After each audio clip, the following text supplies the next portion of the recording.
হরে Krishna. Das Gadadhar part number 3 মন দিয়ে শ্রবণ করবেন। কীভাবে শাস্ত্রে বর্ণনা করা হয়েছে সেটা আমি আপনাদেরকে শোনাবো, শুধু পয়ার আকারে। রামদাস আর গদাধর দাস চৈতন্য গোসাইর ভক্ত রহে তার পাশ। রামদাস আর গদাধর দাস চৈতন্য মহাপ্রভুর সঙ্গে সবসময় সাথে থাকতেন। নিত্যানন্দে আজ্ঞা দিল, যবে গৌড় যাইতে মহাপ্রভু এই দুই দিল তার সাথে। যখন নিত্যানন্দকে মহাপ্রভু আদেশ দিলেন তুমি গৌড় দেশে গিয়ে হরিনাম প্রচার করো, জীবকে উদ্ধার করো, তখন মহাপ্রভু বললেন শুধু তুমি একা যাবে না নিত্যানন্দ, আমার সবচেয়ে প্রিয় দুইজন আমি তোমার সাথে দিচ্ছি, তুমি এই দুজনকে নিয়ে যাও, রামদাস এবং গদাধর দাস। আমি বলছি আমার সবচেয়ে প্রিয় এবং তোমার খুব সুন্দরভাবে সেবা করে প্রচার কার্যে ওরা তোমাকে সাহায্য করবে।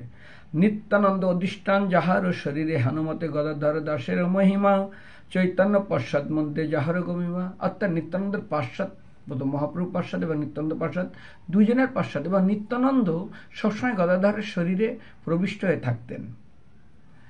যে কাজীর বাতাস নয় না লয় সাধু জনে পালাইতে মাত্র জাতি, পাইলেই মাত্র জাতি লয় সেই কারণে। যে কাজীর শরীরের বাতাস সাধুজন গায়ে পড়তে স্পর্শ করতেন না, আর যদিও নাগালে পেতেন সঙ্গে সঙ্গে তার জাতি নিয়ে নিতেন, পাইলেই মাত্র জাতি লয় সেই কারণে। হিন্দু মাত্রই তিনি ধরেই তাদেরকে জাতি নষ্ট করতেন। হেন কানে দুর্বার দেখলে জাতি লয়, হেন জনে কৃপাদৃষ্টি কইল মহাশয়। এই কাজী শুধুমাত্র বিশেষ করে হিন্দু বিদ্বেষী এবং দেখলেই জাতি নিতেন, সেই কাজীকে এই গদাধর দাস কিভাবে কৃপা করলেন তার জন্য বর্ণনা করে বলেছেন। বিশেষ করে আজ মহাপ্রভু গদাধর দাস তার অঙ্গেতে, বিশেষ করে মহাপ্রভু তার নিজে মুখে চৈতন্যতে বলা হয়েছে, রাঘব মন্দিরে শুনি শ্রী গৌর সুন্দর, শ্রী গদাধর দাস আইল সত্তর। যখন মহাপ্রভু তিনি শুনলেন যে রাঘবের গৃহে মহাপ্রভু এসছেন, গদাধর দাস আলিয়াদহ থেকে তিনি অতীব সত্তার মনে উড়ে চলে আসলেন।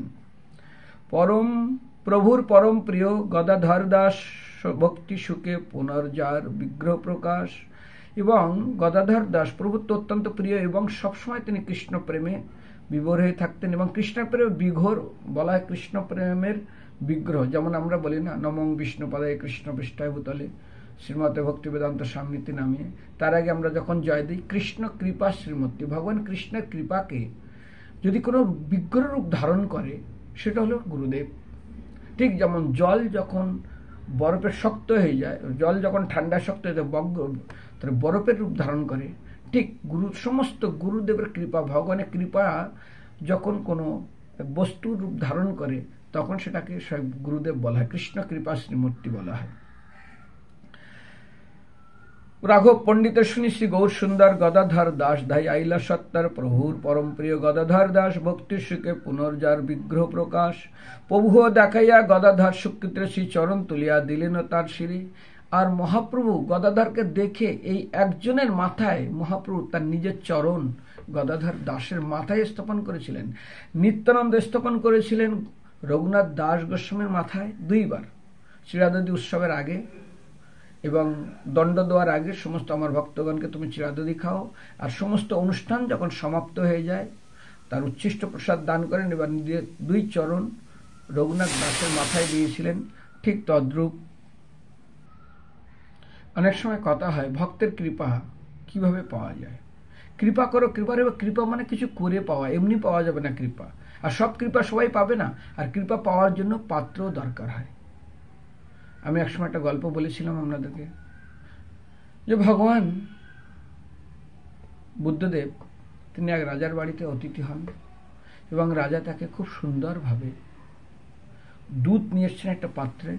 আর বুদ্ধদেব ভগবানের কাছে ছিল কি না একটা কমণ্ডলু, সেটা সোনার, 1000 বছর আগের তো সোনার কমণ্ডলু।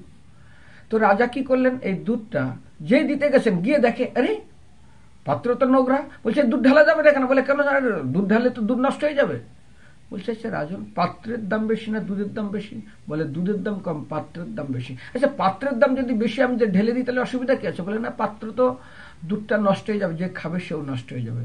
ঠিক বলে বুদ্ধদেব ভগবান বলেছিলেন আমার আশীর্বাদের দাম বেশি না তোমার দুধের দাম বেশি? আশীর্বাদে তোমার কার্য হবে না, কারণ তোমার পাত্র মান যশ প্রতিষ্ঠা প্রতিপত্তি ধন সম্পত্তি এইগুলোতে ভরা রে ভাই, এতগুলো নোংরায় ভরা, কি করে হবে বলো? তো সেই জন্য পাত্র পরিষ্কার রাখতে হবে। সেই জন্য এখানে বলা হলেন, প্রভুও দেখিয়া গদাধর সুকৃতে শ্রীচরণ তুলিয়া দিলেন তার শিরে। একদিন গদাধর দাসের মন্দিরে আইলেন তাকে প্রীতি করিবারে। গোপীভাবে একবার নিত্যানন্দ প্রভু গদাধরের ভজন কুটিরে গেলেন এবং আইলেন তারে প্রীতি করিবার তরে। গোপীভাবে গদাধর দাস মহাশয় হইয়া আছেন অতি পরমানন্দময়। তিনি চিন্তা করতেন, আমি গোপী, আমি এখন দুধ দই নিয়ে বাজারে বিক্রি করতে যাব। মস্তকে করিয়া গঙ্গা জলের কলস নিরবধি ডাকে কে কিরিমে গোরাস। শ্রী বাল গোপাল মূর্তি তান দেবালয়ে আছেন পরম লাবণ্যের সমুচায়। এখনো পর্যন্ত সেই বাল গোপাল মূর্তি গদাধর গিরি আছেন, অত্যন্ত অপূর্ব দেখতে। দেখি বাল গোপাল মূর্তি মনোহর প্রীতে নিত্যানন্দ লইলা বক্ষের উপর। সঙ্গে সঙ্গে বাল গোপালের সেই মূর্তিটা গদাধর কি করলেন, তার বুকের উপরে নিয়ে নিলেন। অনন্ত হৃদয় দেখি শ্রী বাল গোপাল সর্বগণে হরিধ্বনি করেন বিশাল। আর নিত্যানন্দ প্রভু বাল গোপালকে নিয়ে এত সুন্দর নৃত্য করলেন, কারণ অনন্ত শেষ যেমন শুয়ে আছেন ভগবান বিষ্ণু, তার কোলে শুয়ে আছেন, ঠিক সবাই বলছে দেখো অনন্ত হৃদয় দেখে শ্রী বাল গোপাল সর্বগণে হরিধ্বনি করেন বিশাল। এবং আনন্দে ভক্তরা আত্মহারা হয়ে হরিধ্বনি করেন, হুঙ্কার করে নিত্যানন্দমল করিতে লাগলেন নিত্য গোপাল লীলায়। এবং তিনি আনন্দে নিত্যানন্দ প্রভু বিভোর হয়ে যান এবং তিনি এই গোপালকে নিয়ে অত্যন্ত উদ্যোগ কীর্তন এবং নৃত্য করতে লাগলেন আর আনন্দে বিভোর হয়ে গেলেন। ভক্তরাও আনন্দে নিত্যানন্দের সঙ্গে অত্যন্ত উন্মত্ত হয়ে তারা কীর্তন করতে লাগলেন। এই সেই গদাধর। এবং প্রায় সময় নিত্যানন্দ প্রভু গদাধরের চিপাটে যেতেন এবং শুধু যেতেন না, তার সাথে নিয়ে তিনি সংকীর্তনে সবসময় নিত্যানন্দ প্রভু সবসময় গদাধর দাস নিত্যানন্দ প্রভুর সঙ্গে থাকতেন এবং তিনি হরিনাম সংকীর্তন তাকে সাহায্য করতেন। হরে কৃষ্ণ। সবার জন্য ধন্যবাদ, প্রণাম।